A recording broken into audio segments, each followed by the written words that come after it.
Stanford owns the home court, so to speak, but the Cardinal might need more to upend the nation's #1. UCLA hopes to unseat the defending conference champions and take a big step toward defending the NCAA title they won a year ago.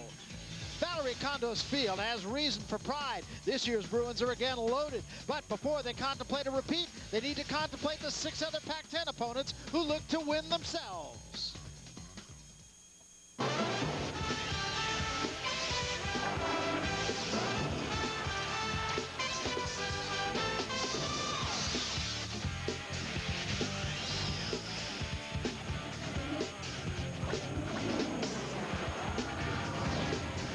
To the San Francisco Bay Area. We actually are about 35 miles down the road from the city of San Francisco. These are the Pac-10 Conference Women's Gymnastics Championships. Hoover Tower overlooking the campus here at Stanford, and we're at Maples Pavilion. Normally the home of men's and women's basketball and volleyball. Today, it plays host to the conference championship in the sport of gymnastics. And hello again, everybody. Barry Tompkins once more with my partner, Kathy Johnson-Clark. And Kathy, UCLA, #1 in the country. Can they be had? Well, I have to tell you, first of all, they got oodles and oodles of talent like no other team, but talent is not everything. Stanford's proved that last year when they beat them at the Pac-10, and they've lost a few of their dual meets so far, but they're finally starting to focus like a national championship team. They just moved into that #1 rank, and they want to stay there. And, of course, when they got a starting point like Jamie Dancher, you're in pretty good shape. She is as hot as any other gymnast in the country in the all-around, particularly 3 events. She's ranked #1 on 2 events, #2 on the 3rd, and balance beam, kind of her nemesis at times. She is great on it if she just keeps her head together. All right, so UCLA's got oodles and oodles and oodles of talent. Is there anybody else here that just has plain oodles? Oh, yeah, noodles is great, too. Now, one special story to watch for, Annie Campbell of Oregon State is their top all-arounder. But more important, sadly, she lost her father just in January to cancer and has been trying to overcome and do exactly what her father wanted her to do, and that was go on with her life. And then on to Stanford, Lindsay Wing moving into that all-around spot for only the 2nd time this year, following her course, trying to peak for nationals and step in because one of their top gymnasts is out with an injury, Carolyn Fleur. All right, so on paper, UCLA is the best there is, not only in the conference, but in the country. But as we know, stranger things have happened. Last year, Stanford wins the conference championship, only to have UCLA win the national championship. Oregon State has big ideas, and the Cardinal, of course, is playing at home. We'll come back, get started in the conference championships after this.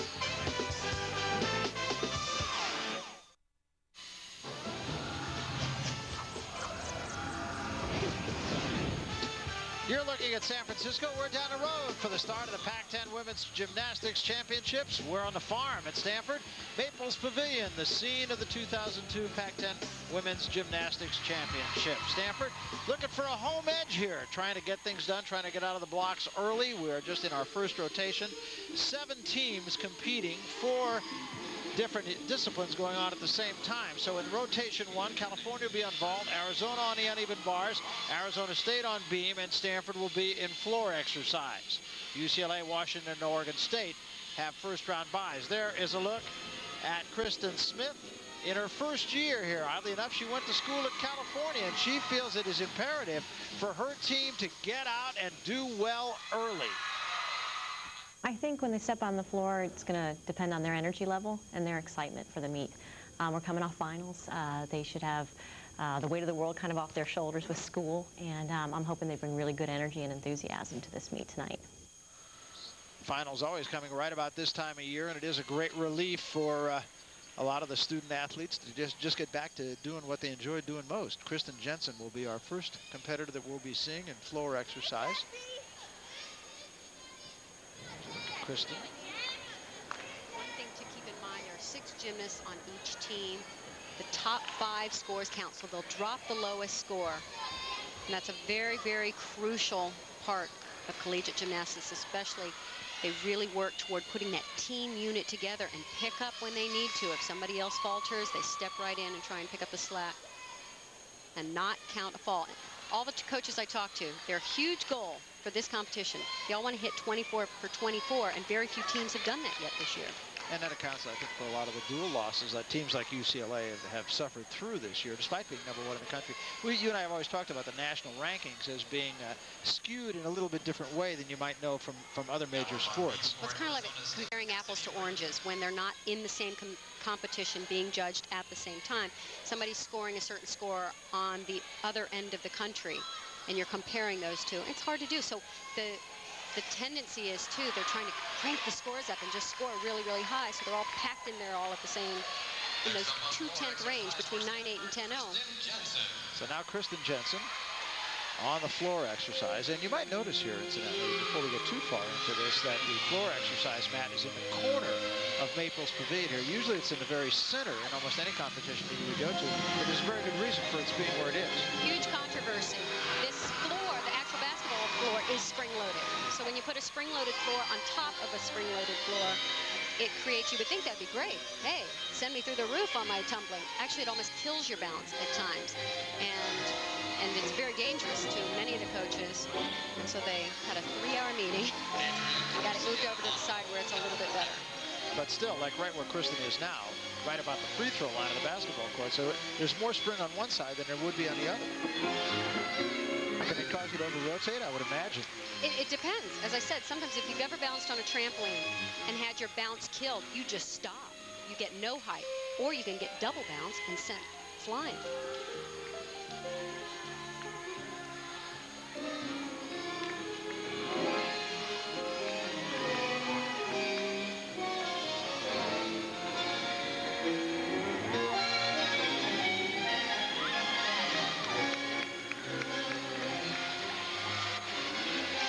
At the top, one of their top all-arounders is out temporarily with an injury. And so we're going to see a lot of gymnasts filling in those spots. Saw a real bobble right there. And it's not a bad thing to get them some experience just in case they have to step in a big situation like the Pac-10s.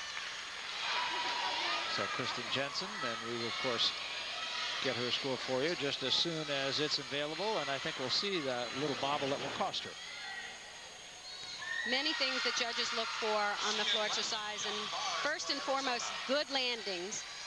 And as you said, that is definitely a slight bobble backwards. You look for good, clean lines, amplitude, height on those leaps. Just got a little bit low on those jumps at the end of the routine when you're getting a little bit tired. Yeah, that last tumbling run, no fun, is it? It just depends on how good a shape you're in. I guess that's right. Early in the season, it's no fun. Yeah. Later in the season, when you're getting in much better routine shape, a little easier. So Kristin Jensen awaiting her score, as are we. The judges first determine the start value score of the routine based on the level of difficulty, the required elements, and they're all striving to have that all-important 10 value. Most of the routines at this level, I'd say most of them value out at 10.0. But if they miss an element, then they don't even get their start value score. And so they might start from a 9.9 or a 9.8. Now up on bars for Arizona, Jamie Deuce.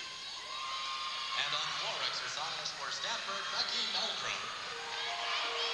Kristin Jensen scored 9.775. Not as good as the predecessor. This now for Stanford, Becky Meldrum.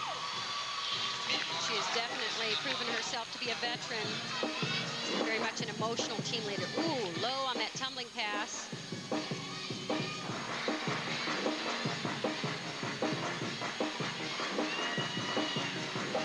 Unless you think that there is an advantage to Stanford on this springy floor and this springy mat, there is not, because they don't usually perform in this building.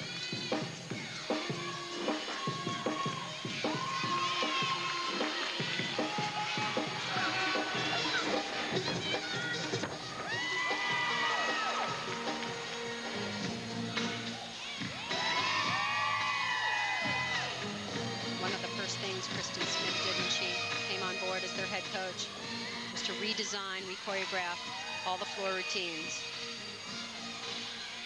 Just really strive to get a unique look for every gymnast.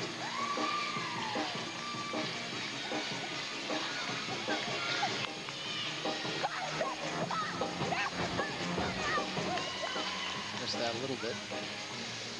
It's especially on tumbling passes like that where the timing is so important, where you're going from one bounding skill to the next. You really have to time your punch. That's what it's called when you take off the floor.